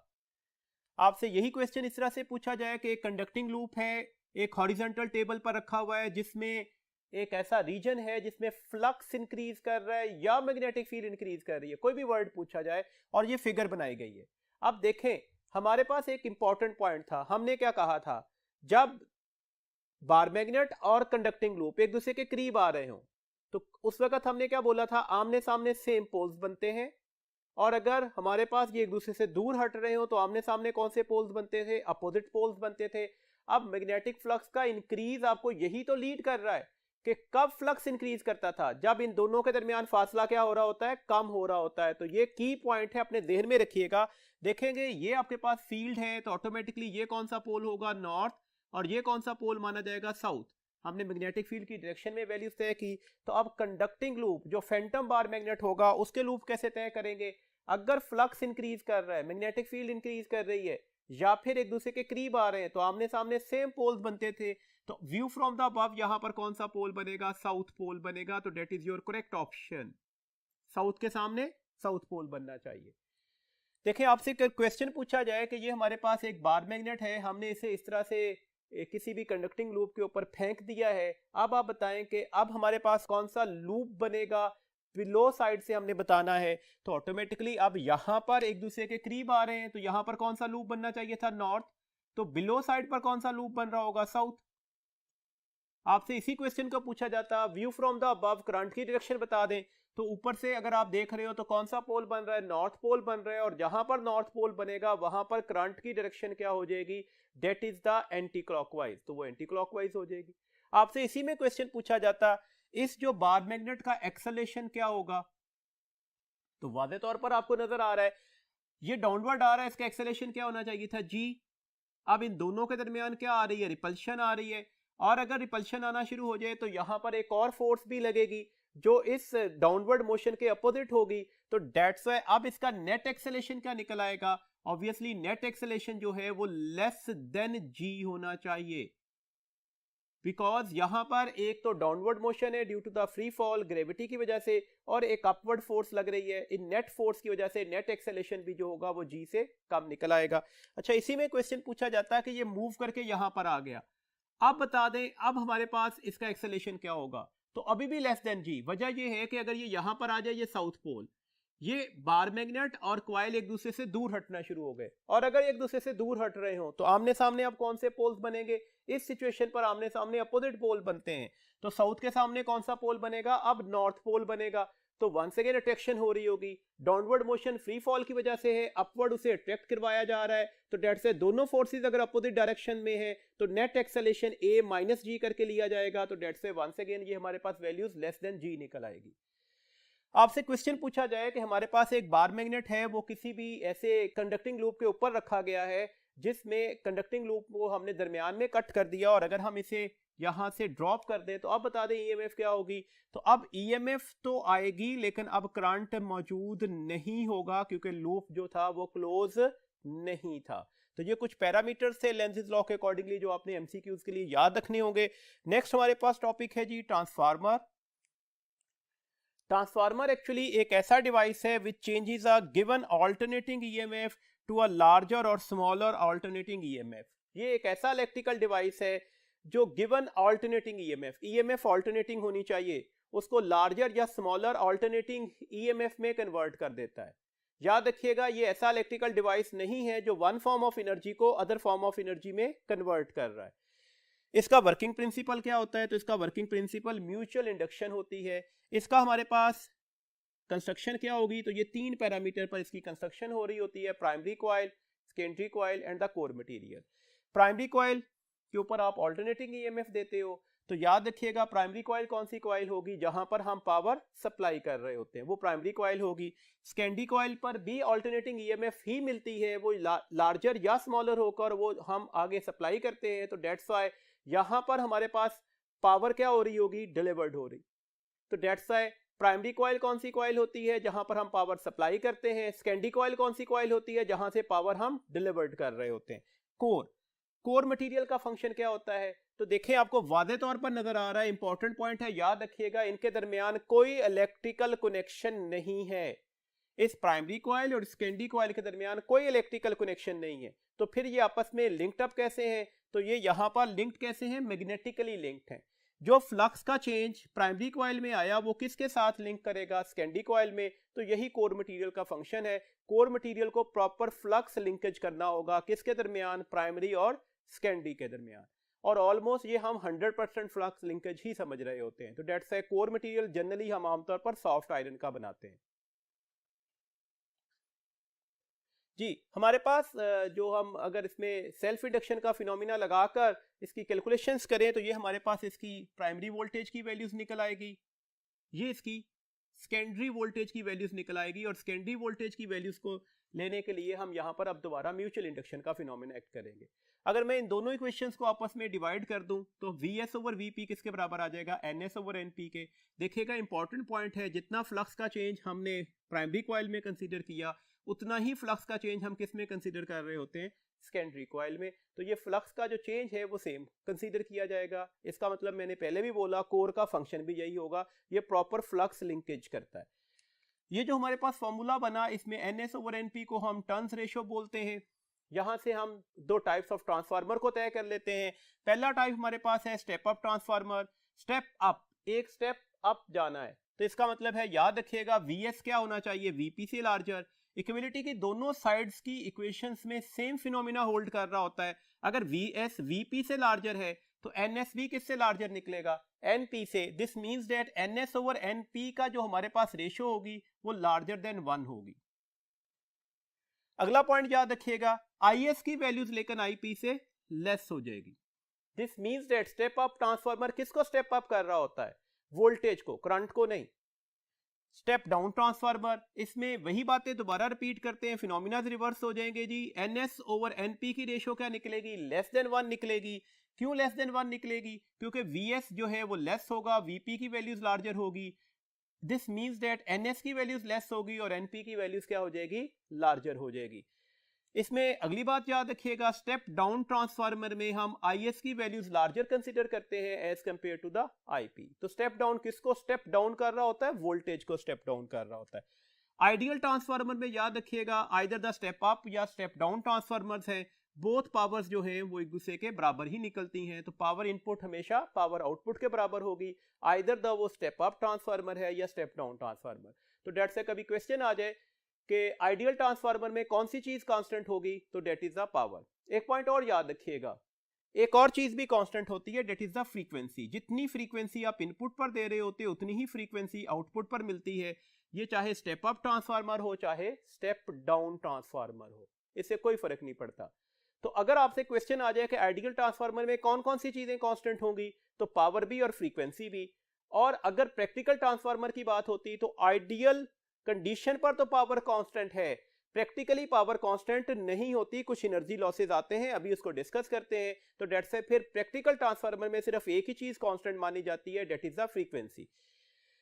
नेक्स्ट हमारे पास याद रखिएगा, अगर हम इसमें आइडियल कंडीशन पर आते हैं, पावर इनपुट पावर आउटपुट के बराबर होगी। पावर का फॉर्मूला IV लगाया, अगर इनपुट है तो IP VP, पावर आउट क्या हो जाएगी? IS VS। तो इसके अकॉर्डिंगली अगर हम रिलेशन ड्राइव करते हैं तो ये रिलेशन वोल्टेज और करंट का निकल आया, Vs over Vp is equal to the Ip over Is। तो याद रखिएगा पावर को कांस्टेंट करने के लिए आपको वादे तौर पर नजर आ रहा है कि वोल्टेज और करंट में कौन सा रिलेशन निकलेगा, इनवर्स। यही बात हमने यहां पर अप्लाई की थी। डेट्स स्टर्न रेशियो को हम एक जनरलाइज रिलेशन में लिख लेते हैं, that is the Ns over Np is equal to the Vs over Vp, ये फार्मूला। और Vs ओवर Vp किसके बराबर था, Ip ओवर Is के, that is equal to the Ip over Is। ये एक फार्मूला याद रखिएगा। इस फार्मूला से नंबर ऑफ टाइम बहुत सारे क्वेश्चंस आए हुए हैं, तो अभी हम कुछ क्वेश्चन इसके अकॉर्डिंगली डिस्कस भी कर लेते हैं। इस फार्मूला पर स्पेशली फोकस करना होगा आपको। ट्रांसमिशन लॉसेस कौन कौन से होते हैं जी, देखें ट्रांसमिशन लॉसेस क्या हैं। तो एक्चुअली यहां पर ये फार्मूला हमारे पास बेसिक इंपॉर्टेंट नोयत का होगा, एच हीटिंग लॉस नहीं आना चाहिए ना, तो यही हमारे पास ट्रांसमिशन लॉसेस होते हैं, that is equal to the I square R T. यहां पर आपको वादे तौर पर नजर आ रहा है जो हीटिंग लॉस है वो डायरेक्टली प्रोपोर्शनल होता है रेजिस्टेंस के, मतलब अगर हीटिंग लॉस ज्यादा है तो resistance of that transmission cable भी ज्यादा होगी। और रेजिस्टेंस का फार्मूला रो एल ओवर ए होता है। रेजिस्टेंस और एरिया में कौन सा रिलेशन है, इनवर्स रिलेशन है। इसका मतलब है हीटिंग लॉस भी एरिया के साथ किस रिलेशन में होगा, इनवर्स में। दिस मींस दैट अगर हमें हीटिंग लॉस कम से कम करना है, ट्रांसमिशन लॉसेस कम से कम करना है, तो एरिया ऑफ ट्रांसमिशन केबल को लार्जर से लार्जर करना पड़ेगा। यही प्रॉब्लम है, अगर आप एरिया को लार्जर करते जाते हैं तो कॉस्ट भी बढ़ती जाती है। तो ये काफी बड़ी कॉस्ट हो जाएगी इस केबल की, जो कि फिजिबल नहीं रहती। तो डेट से अब सेकंड पैरामीटर पर आते हैं। एच और आई स्क्वायर में कौन सा रिलेशन था, डायरेक्ट। इसका मतलब है हीटिंग लॉस कम करना है तो करंट को कम कर दें, और ये काम हम यहां पर कर रहे होते हैं। इसीलिए तो हमने यहां पर ट्रांसफार्मर का डिवाइस बनाया। तो डेट्स से हम करंट को रिड्यूस कैसे करते हैं, स्टेप अप ट्रांसफार्मर बनाकर। स्टेप अप ट्रांसफार्मर में करंट रिड्यूस हो जाएगा, तो डेट्स से हमारे पास हीटिंग लॉसेस क्या हो जाते हैं, कम हो जाते हैं। कुछ बुकिश इन्फॉर्मेशन याद रखिएगा, आपकी बुक में लिखा हुआ है कि आपके घर में एक स्टेप डाउन ट्रांसफार्मर लगा होता है जो 250 वोल्ट को 9 वोल्ट में कन्वर्ट करता है, और कहां पर लगा होता है, रिंगिंग बेल के अंदर। एक बात और लिखी हुई है कि आपके घर में जो टेलीविजन है उसमें ट्रांसफार्मर की सेवरल सेकेंडरीज लगी होती हैं, क्योंकि हमें बहुत सारे वोल्टेजेस चाहिए होते हैं, जैसे चैनल्स चेंज करते हैं उसके अकॉर्डिंगली। तो डेट्स वाई यहां पर हम ऐसा ट्रांसफार्मर यूज करते हैं जो सेवरल सेकेंडरीज का होता है। नेक्स्ट लॉसेस को नाम हम देते हैं कोर लॉसेस, जिसे आयरन लॉसेस भी बोले जाते हैं। तो कोर लॉसेस हमारे पास दो किस्म के होते हैं, इसी वजह से पावर जो है वो इनपुट की आउटपुट के बराबर नहीं निकलती, बल्कि प्रैक्टिकल कंडीशन पर पावर इनपुट हमेशा लार्जर होगी as compare to the power output. ये मैंने प्रैक्टिकल ट्रांसफार्मर के लिए इक्वेशन लिखी है। सबसे पहली इसकी वजह क्या है, इसकी वजह है जी एडी करंट। एडी करंट क्या होता है, that is the induce current, जो किस में प्रोड्यूस होगा, कोर में, और ये हमेशा किसके परपेंडिकुलर होता है, मैग्नेटिक फील्ड के। ये इंपॉर्टेंट पॉइंट है, याद रखिएगा। इंड्यूस करंट ही है, क्लोज पाथ के लॉन्ग आता है और परपेंडिकुलर होता है मैग्नेटिक फील्ड के। क्यों जी आ रहा है इंड्यूस करंट, देखो हमने अभी बोला प्राइमरी में फ्लक्स का चेंज हमने किससे कपल करवाया, सेकेंडरी में। और अगर फ्लक्स का चेंज आ जाए तो इसी हम यूनिट में पढ़ आए, तो फिर ईएमएफ इंड्यूस्ड होगी, ईएमएफ लीड करेगी करंट को, तो अब एक करंट भी इंड्यूस्ड हो जाएगा। और वो जो करंट है एक जगह पर नहीं आएगा, कोर में जगह जगह डिफरेंट पॉइंट्स पर वो करंट इंड्यूस होना शुरू हो जाएगा। और ये करंट जो होगा हमेशा मैग्नेटिक फील्ड के क्या निकलेगा, परपेंडिकुलर निकलेगा। इसकी कॉज क्या होती है, इस करंट की वजह से हीटिंग लॉस आता है। इसको रिड्यूस कैसे किया जाता है, लैमिनेटेड लेयर कोर से। लैमिनेटेड लेयर कोर का मतलब क्या है, हम ट्रांसफार्मर का एक सॉलिड ब्लॉक बनाने की बजाय डिफरेंट लेयर्स में आयरन शीट्स को काटते हैं और उसे प्रॉपर्ली लैमिनेट करके स्टैक अप कर देते हैं। तो यहां से एडी करंट क्या हो जाएगा, वो रिड्यूस हो जाएगा। इसका सेकंड हमारे पास जो कोर लॉसेज है, that is hysteresis loss. Hysteresis loss की वजह क्या होती है, that is the energy lost in magnetising और डीमैग्नेटाइजिंग द कोर। कौन सा हम इसमें ईएमएफ दे रहे होते हैं, ऑल्टरनेटिंग। तो डेट से कंटिन्यूसली ये कोर मैग्नेटाइज हो रही होगी, फिर डीमैग्नेटाइज होगी, फिर मैग्नेटाइज होगी और फिर डीमैग्नेटाइज होगी। इस कॉन्टिन्यूस मैग्नेटाइजेशन एंड डीमैग्नेटाइजेशन की वजह से यहाँ पर कुछ एनर्जी लॉसेज आ सकते हैं। इस एनर्जी लॉसेज का नाम क्या बोला जाता है, हिस्टेरेसिस लॉस। हिस्टेरेसिस लॉस की वजह से भी क्या आता है, हीटिंग लॉस ही आता है। अब इसको कैसे कवर करते हैं, इसकी रेमेडी क्या है, इसको रिड्यूस कैसे किया जाता है। तो इसको रिड्यूस करने के लिए हम कोर आयरन का बनाते हैं। आयरन का क्यों बनाते हैं, चैप्टर नंबर 17 में आपने पढ़ा होगा कि हमारे पास जो सॉफ्ट मैग्नेटिक मटेरियल्स हैं उनका loop area, hysteresis loop area smaller बनता है। तो डेट से वहां पर एनर्जी डिसिपेशन भी क्या हो जाती है, वो कम से कम हो जाती है। तो डेट से हम स्टील की बजाय प्रेफर करेंगे कि हम आयरन की कोर बनाएं। इसमें हमारे पास एफिशिएंसी का फार्मूला लिखा हुआ है, that is the power out over power in multiply by the 100। ये फार्मूला याद रखिएगा, कभी एफिशिएंसी कैलकुलेट करवाई जाए तो आप इस फार्मूला से कैलकुलेट कर देंगे। एफिशिएंसी को इंप्रूव करने के तरीकेकार क्या है? How to improve the efficiency. हमें एफिशिएंसी को इंप्रूव करना है तो ऑब्वियसली करना क्या होगा? सारे के सारे एनर्जी लॉसेस खत्म करने पड़ेंगे। पहला एनर्जी लॉस अभी हमने डिस्कस किया, एडी करंट की वजह से आता है, तो एडी करंट लॉसेस को रिड्यूस करना पड़ेगा। अभी हमने पढ़ भी लिया कैसे रिड्यूस करते हैं। नंबर सेकंड, हिस्टेरेसिस लॉसेस को रिड्यूस करना पड़ेगा, उसके लिए हमने कहा आयरन कोर यूज करेंगे। Number third, resistance of the coils को कम से कम करना पड़ेगा। कौन सी coils? Primary and secondary coil. Number fourth, flux coupling between the coil. कौन सी कॉइल्स जी हैं? प्राइमरी एंड सेकेंडरी के दरमियान क्या करनी पड़ेगी? मैक्सिमम करनी पड़ेगी कि मैक्सिमम फ्लक्स का चेंज जो प्राइमरी का है वो कपल हो जाए, लिंक्ड कर जाए सेकेंडरी के साथ। तो ये चार मेथड हैं जिससे हम एफिशिएंसी को क्या कर सकते हैं? इंप्रूव कर सकते हैं। कुछ क्वेश्चंस को डिस्कस करते हैं। देखिए पहला क्वेश्चन है, in a step up transformer NS over NP is 1:6। आपसे कहा जाए जो टर्न्स रेशियो है वो 1:6 थी। A dry cell of 6 volt, keep in mind important word आ गया, ड्राई सेल। सेल या बैटरी डीसी का सोर्स होता है।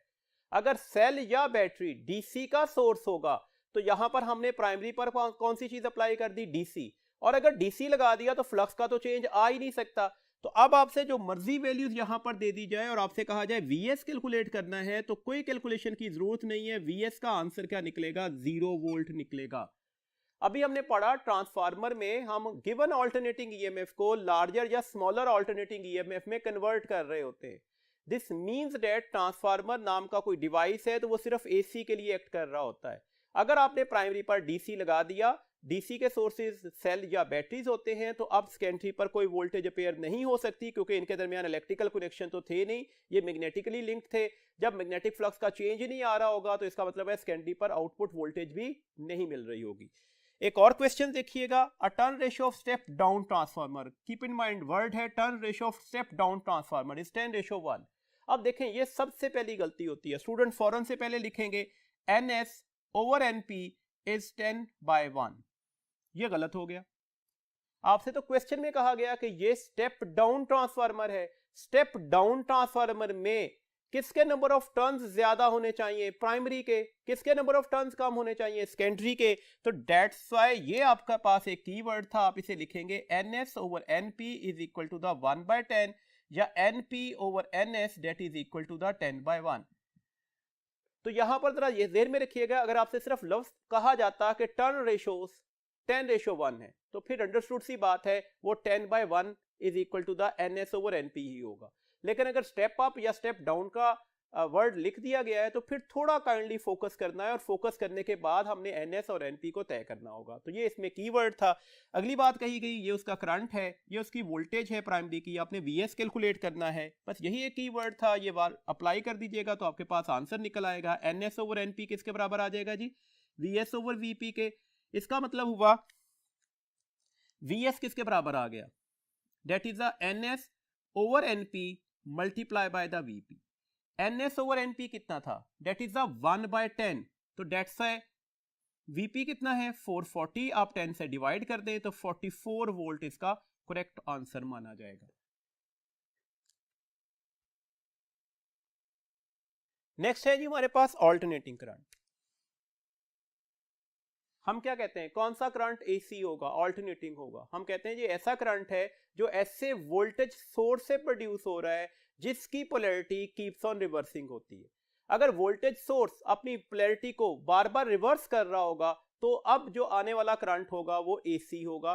AC की वेव फॉर्म हम लाइक दैट ड्रॉ करते हैं। इसमें कंटिन्यूसली रिवर्सल हो रहा होता है, 0 से मैक्सिमम, फिर 0, फिर दूसरी डायरेक्शन में आ गया और फिर 0। यहां पर आपको नजर आ रहा है जो मैक्सिमम करंट या वोल्टेज होगा इसे हम I0 मेंशन करते हैं। ये प्लस I0 होगा, ये माइनस I0 होगा। माइनस सिर्फ डायरेक्शन को रिप्रेजेंट कर रहा है, वरना यहां पर ये दोनों वैल्यूज मैक्सिमम ही मानी जाती है। AC सोर्स कौन सा होता है? तो जनरेटर। DC करंट क्या होता है? DC current generally horizontal smooth line होती है और वो एक्स एक्सिस के पैरेलल तो होगी लेकिन एक्स एक्सिस वाली लाइन पर नहीं होगी क्योंकि करंट की कोई ना कोई वैल्यू जरूर होती है। पल्सेटेड DC भी होती है। पल्सेटेड DC की शक्ल में ये जस्ट वैल्यूज थोड़ा पल्स के साथ चल रही होगी जिसे ऑलमोस्ट हम हॉरिजॉन्टल स्ट्रेट लाइन ही मानते हैं। DC सोर्सेज कौन कौन से हैं? अभी मैंने बताया सेल और बैटरी। एसी को हम क्यों प्रेफर कर रहे होते हैं? एसी की प्रेफरेंस की वजह है कि ये ट्रांसमिट करता है लॉन्ग डिस्टेंस तक आसानी से और लो कॉस्ट पर। आसानी से कैसे ट्रेवल करता था? तो हमने करंट का फैक्टर रिड्यूस कर दिया था, तो डेट से हमारे पास लो कॉस्ट हो जाती है और हम इसमें स्टेप डाउन या स्टेप अप करके इसको आसानी से एक जगह से दूसरी जगह पहुंचा सकते हैं। अगर डीसी सोर्स होता तो हीटिंग लॉसेस बहुत बढ़ जाते हैं, तो डेट से ये चीपर नहीं रहता। इसमें याद रखिएगा कि वोल्टेज सोर्स जो है वो अपनी पोलैरिटी को एक टाइम पीरियड में कितनी दफा रिवर्स कर रहा होता है? Only the ones. कैसे जी? देखिए ये हमारे पास वोल्टेज सोर्स की पोलैरिटी रिवर्स हो रही थी, एक टाइम पीरियड का हमने ग्राफ ड्रॉ किया हुआ है, तो आपको नजर आ रहा है यहां से लेकर यहां तक वन साइकिल कंप्लीट हुआ, डेट इज टाइम पीरियड। तो ये इस डायरेक्शन से यहां पर आ गया, तो कितनी दफा अपनी डायरेक्शन को रिवर्स कर रहा है? वंस। ये एमसीक्यूज के लिए याद रखिएगा। दिस मीन्स डेट अगर हम एक सेकंड की बात कर रहे होते तो अब हमारे पास क्या लफ्ज बोला जाता? That reverse its direction F times per second, where F is the frequency. वो कैसे जी? देखिए फ्रीक्वेंसी का मतलब क्या होता है? Number of cycles in 1 second. अगर इसकी फ्रीक्वेंसी 50 हर्ट्ज है, जैसे पाकिस्तान में जो एसी आपके घरों में सप्लाई हो रही है उसकी फ्रीक्वेंसी 50 हर्ट्ज होती है, तो ऐसे 50 साइकिल्स बनेंगे एक सेकंड में। अगर एक साइकिल में एक दफा रिवर्स कर रहा था तो 50 साइकिल में कितनी दफा रिवर्स करेगा? 50 टाइम्स। और वो 50 साइकिल्स कितने टाइम में बने थे? Only in 1 second. तो डेट्स से एक सेकंड में ये वोल्टेज सोर्स अपनी पोलैरिटी कितनी दफा रिवर्स करेगा? जो इसकी फ्रीक्वेंसी होगी। इसमें याद रखिएगा, इसमें हम एक्स एक्सिस पर और वाई एक्सिस पर इसका एक ग्राफ ड्रॉ कर सकते हैं। एक्स एक्सिस पर लेने जाने वाली क्वांटिटी टाइम और फेज होता है, जबकि वाई एक्सिस पर हम वोल्टेज या करंट की वैल्यूज को ड्रॉ कर रहे होते हैं। ये ग्राफ हमारे पास साइनोसाइडल बनेगा। लेबलिंग कर लेते हैं। देखें ये इसकी पीक वैल्यूज होगी, either that is the V naught और आई नॉट। ये इसकी हमारे पास माइनस वी नॉट या फिर माइनस आई नॉट की वैल्यूज मानी जाती है। देखें वोल्टेज या करंट जीरो कब होगा? जब टाइम जीरो होगा या फेज जीरो होगा। ये बातें आपने एमसीक्यूज के लिए याद रखनी है। वोल्टेज या करंट किस लम्हे पर अपनी पॉजिटिव पीक पर जाएगा? उस वक्त टाइम क्या था? t/4, जबकि फेज क्या था? π/2। दोबारा वोल्टेज और करंट जीरो कब हो जाएगा? पाई और t/2 रिस्पेक्टिवली फेज और टाइम बोले। वोल्टेज या करंट नेगेटिव पीक पर कब जाएगा? जब टाइम 3t/4 होगा और फेज कितना होगा? 3π/2। तो अब सिंपल सी बात याद कर लेते हैं। देखें फेज जीरो हो, पाई हो, 2π हो, वोल्टेज और करंट जीरो वैल्यूज पर चले जाएंगे। फेज π/2 हो, वोल्टेज या करंट अपनी पॉजिटिव पीक पर होंगे। फेज 3π/2 हो, वोल्टेज और करंट अपनी नेगेटिव पीक पर होंगे। तो ये सिंपल से क्वेश्चन आपसे पूछे जा सकते हैं, आपको ये याद रहने चाहिए। देखिए हमारे पास इसकी वोल्टेज या करंट की इक्वेशन लिखी कैसे जाती है? V is V naught sine of 2π/ft, that is equal to the V naught sine, f की जगह मैंने 1 टाइम पीरियड लगा दिया, तो that is into the time. I is I not sine of 2π/ft, that is also taken as the I not sine of 2π by capital T into small t, where capital T जो है वो time period होगा और small t क्या लिया जाएगा? That is the instantaneous time. ये equation जरा ध्यान में रखिएगा। इस इक्वेशंस के अकॉर्डिंगली नंबर ऑफ क्वेश्चंस पूछे जाते हैं। हम क्वेश्चन की फॉर्मेशन डिस्कस कर लेते हैं। देखिए अगर क्वेश्चन पूछा जाए I जो है वो 20 साइन ऑफ 100πt है, आप बता दें आई नॉट की वैल्यूज क्या होगी, आप बता दें फ्रीक्वेंसी की वैल्यूज क्या होगी। तो जनरली हमें इसे कंपेयर करना होगा इसकी जनरल इक्वेशन से। जनरल इक्वेशन क्या है? I is equal to I nought sine of 2π/ft। तो आपको अब वादे तौर पर नजर आ रहा है कि ये हमारे पास आई नॉट की वैल्यूज निकल आई। तो आई नॉट कितना निकल आया? That is the 20 ampere. Frequency कितनी होगी? तो अब आप साइन फंक्शंस को कंपेयर कर लें। तो साइन फंक्शन को कंपेयर करते हैं तो 2π/ft किसके बराबर निकलेगा? That is the 100πt। ये इससे कैंसिल हो गया, तो f किसके बराबर आ जाएगा? ये 2 इधर जाकर डिवाइड हो जाएगा, तो that is the 50 hertz. Similarly आपसे कहा जा सकता था इसका टाइम पीरियड क्या होगा, तो आप इस इक्वेशन में 2π divided by t into t लिखते, तो इसको कंपेयर करके टाइम पीरियड ले सकते थे। अगर आपसे कहा जाता है एंगुलर फ्रीक्वेंसी क्या होगी, तो I not sine of omega t लिखते, तो ओमेगा t और 100πt को कंपेयर करते तो हमारे पास यहाँ पर ओमेगा की वैल्यूज निकल आती। तो ऐसे क्वेश्चंस पूछे जा सकते हैं। क्वेश्चन इस तरह से भी पूछा जा सकता है, आपसे कह दिया जाए जो I है वो I नॉट बाय 2√, है, आप बता दें ये किस टाइम पर हो सकता है। अब आपने क्या करना है, इसकी जो जनरल इक्वेशन है, जैसे I is equal to the I not sine of 2π/t into t में ये वैल्यूज लगा दें। I की जगह पर क्या लिखा जो आपको गिवन था, that is I naught by 2√। ये I naught as it is आ गया sine of 2π by capital T into small t। देखें हमारे पास होगा क्या, ये I नॉट से कैंसिल हो जाएगा, इस साइड पर क्या बचा 1/2√, और ये साइन इधर आकर क्या हो जाएगा? इनवर्स हो जाएगा। तो साइन ऑफ इनवर्स 1/2 किसके बराबर होता है? ये आपको अच्छी तरह से पता होना चाहिए। ये 45 डिग्री के बराबर होगा, या इसे π/4 भी लिख सकते हैं। यूनिट्स का डिफरेंस है ना, 45 डिग्री या π/4 radian. That is equal to the 2π/t into T. ये पाई से पाई कैंसिल हो गया, ये 2 इधर आकर डिवाइड हो जाएगा, तो ये 8 हो गया, और ये t इधर आकर मल्टीप्लाई हो गया। तो इंस्टेंटेनियस टाइम किसके बराबर आ गया? Time period divided by the 8 के। और अगर टाइम पीरियड आपको गिवन होता तो आप ये वैल्यूज के भी कैलकुलेट कर, जैसे कहा जाता है टाइम पीरियड जो है वो 16 सेकंड है, तो 16/8 किस टाइम पर ये ऐसा हो सकता है? तो 2 सेकंड्स पर। तो ऐसी कैलकुलेशंस हो सकती है। पीक वैल्यूज, कुछ डेफिनेशंस याद रखनी है आपने। पीक वैल्यूज का मतलब है कि करंट या वोल्टेज की जो मैक्सिमम वैल्यूज होगी, और ये पीक वैल्यूज को हम V0 से ही, सिमिलरली IP को हम I0 से कहते हैं। एक साइकिल में करंट या वोल्टेज कितनी दफा पीक पर जाता है? 2 दफा पीक पर जाता है। ये पीक भी इसकी पॉजिटिव पीक है और ये पीक उसकी नेगेटिव पीक है, लेकिन वैल्यूज में दोनों ही पीक मानी जाएंगी। तो एक साइकिल में करंट या वोल्टेज कितनी दफा अपनी मैक्सिमम पीक पर जाएंगे? 2 टाइम्स। इसके अलावा अगली डेफिनेशन है जी peak to peak values. Peak to peak values क्या होती है? That is the sum of the positive and the negative peak. Sum of the positive and the negative peak. इसमें हमने नेगेटिव साइन को इग्नोर करना होगा। तो that's why जनरल इक्वेशन में हमारे पास ये V0 है, ये माइनस V0 है, तो V0 प्लस V0 करेंगे, माइनस का साइन इग्नोर कर दीजिएगा तो ये 2V0 आ जाएगा। जैसे एक क्वेश्चन आ जाए कि ये आपके पास एक फिगर बनी हुई है, ये प्लस 2V0 को रिप्रेजेंट कर रहा है और ये माइनस V0 को रिप्रेजेंट कर रहा है। अब बता दें पीक टू पीक वैल्यूज क्या होंगी? तो पीक टू पीक वैल्यूज क्या होंगी? 2V0 plus V0, not the minus V0। हमने सम लेना है नेगेटिव का साइन इग्नोर करके, तो आंसर क्या निकल आएगा? That is the 3V0। जी, हमने नेक्स्ट क्वांटिटी जो पढ़नी है that is the root mean square value, जिसे हम RMS वैल्यूज भी बोलते हैं। RMS वैल्यूज के लिए याद रखिएगा, जब भी हम अल्टरनेटिंग करंट में एवरेज वैल्यूज लेते हैं तो positive peak plus minus of the negative peak divided by 2, तो ये आंसर 0 निकलेगा। तो डेट्स याद रखने वाला पॉइंट है average current, average voltage for AC that is 0, ये 0 होती है। जबकि एवरेज पावर फॉर AC जो है वो 0 नहीं मानी जाएगी, बिकॉज पावर जो है वो I²R या V²/R से ली जाएगी। तो नेगेटिव वैल्यूज का जब आप स्केयर लेंगे तो वो पॉजिटिव हो जाती है। तो अगर ये एवरेज करंट या एवरेज वोल्टेज 0 हो गई है तो अब हम कौन सी वैल्यूज लेते हैं? तो अब हम वैल्यूज लेते हैं RMS। तो जितने भी AC कैलिब्रेटेड डिवाइसेस होते हैं वो कौन सी वैल्यूज को मेजर कर रहे होते हैं? वो RMS को। और जो DC कैलिब्रेटेड डिवाइसेस होते हैं वो किस वैल्यूज को मेजर कर रहे होते हैं? वो हमारे पास एवरेज वैल्यूज को मेजर कर रहे होते हैं। देखिए हमारे पास ये एक AC का साइकिल है, हम इसमें से कोई से पॉइंट्स ले लेते हैं। ये पॉइंट नंबर 1 है, 2 है, 3 है एंड 4 है। एक साइकिल कंप्लीट हो गया क्योंकि दोबारा हम उसी जगह पर वापस पहुंच गए। अब हम RMS कैसे लेंगे? RMS। तो सबसे पहले जितने भी पॉइंट्स लिए हमने एक पूरे साइकिल में, उन सब का स्क्वायर लेना होगा। तो 0 का स्क्वायर, वोल्टेज यहां पर 0 थी, यहां पर वोल्टेज या करंट क्या होगा? पीक होगा, तो डेट्स है I0 या V0 का स्क्वायर। तीसरे पॉइंट पर वोल्टेज या करंट फिर 0 हो गई तो 0 का स्क्वायर।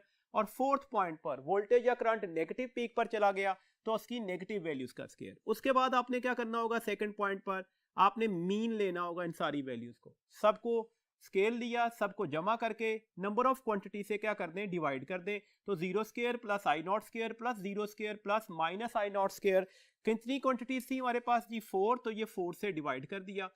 नंबर थर्ड पॉइंट पर हमें क्या लेना होगा? अब रूट लेना होगा।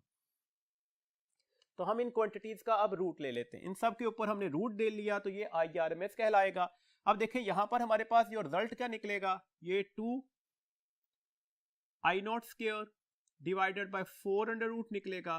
डेट्स वाई ये I0 square by 2 under root हो जाएगा।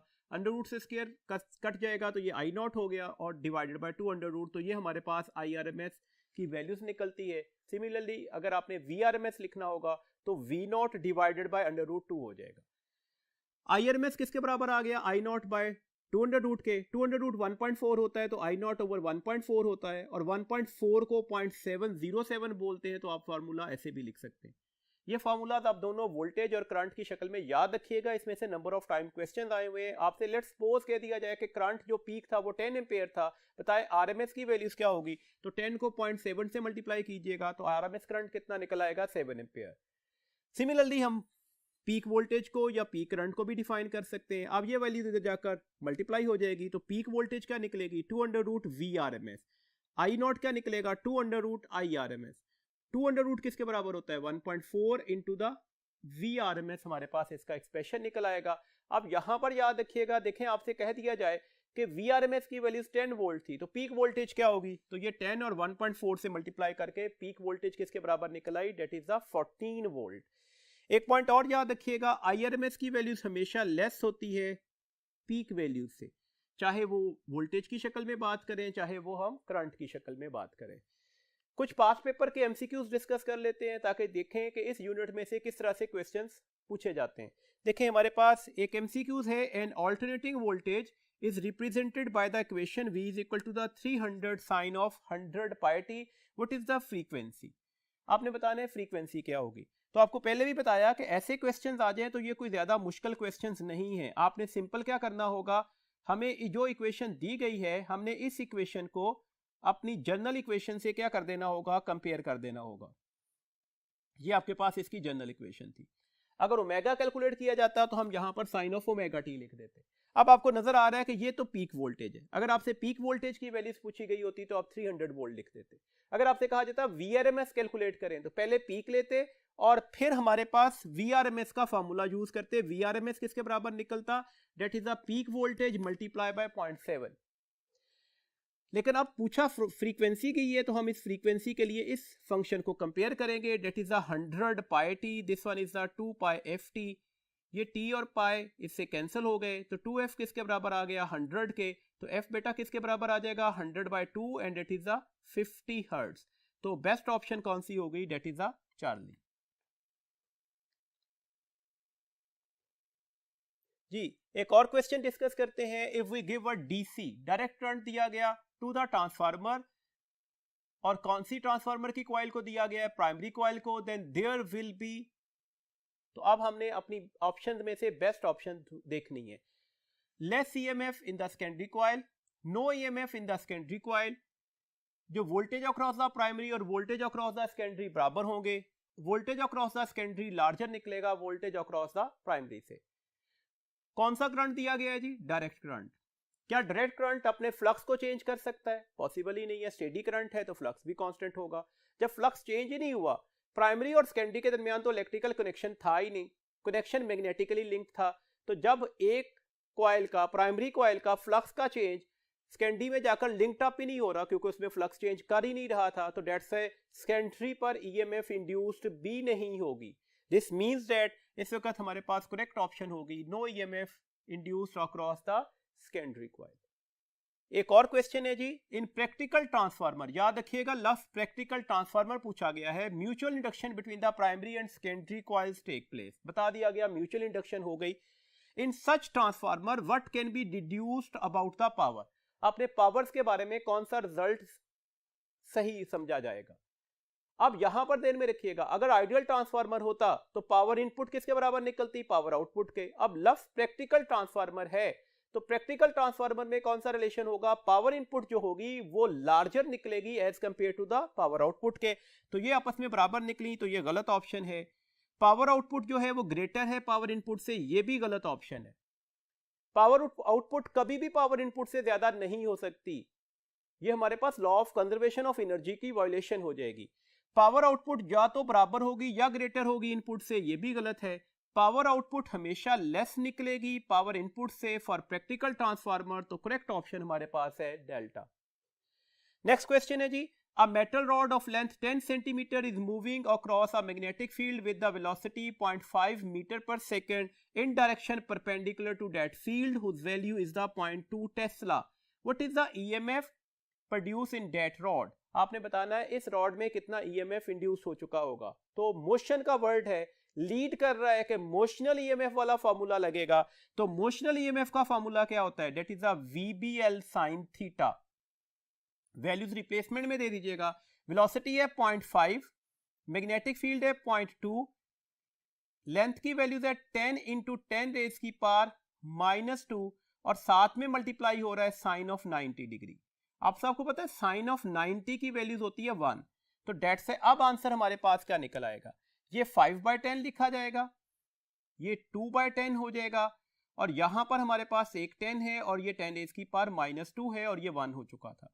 ये 10 से तो 10 क्या हो गया, कैंसिल हो गया। अब 5 2 आर 10, तो ये 10 और ये 10 रेज की पावर -2 कितने बच जाएंगे, दैट इज 10 रेज की पावर -1 ओवर 10, तो डेट्स वाई आंसर क्या निकलेगा, 10 रेज की पावर -2 वोल्ट। ये 10 रेज की पावर +1 ऊपर जाकर जब इसे ऑपरेट होगा तो वो भी 10 रेज की पावर -1 हो जाएगा, तो 10 रेज की पावर -1 इंटू 10 रेज की पावर -1 किसके बराबर आ जाएंगे, 10 रेज की पावर -2 वोल्ट के। अब अपनी ऑप्शंस देखते हैं कौन सी ठीक है। 2 इंटू 10 रेज की पावर -3 गलत होगी, 0.5 इंटू 10 रेज की पावर -2 ये भी गलत हो गई, 1 इंटू 10 रेज की पावर -2, तो that is the correct option. तो इसके अकॉर्डिंगली हमारे पास जो करेक्ट ऑप्शन है वो चार्ली है।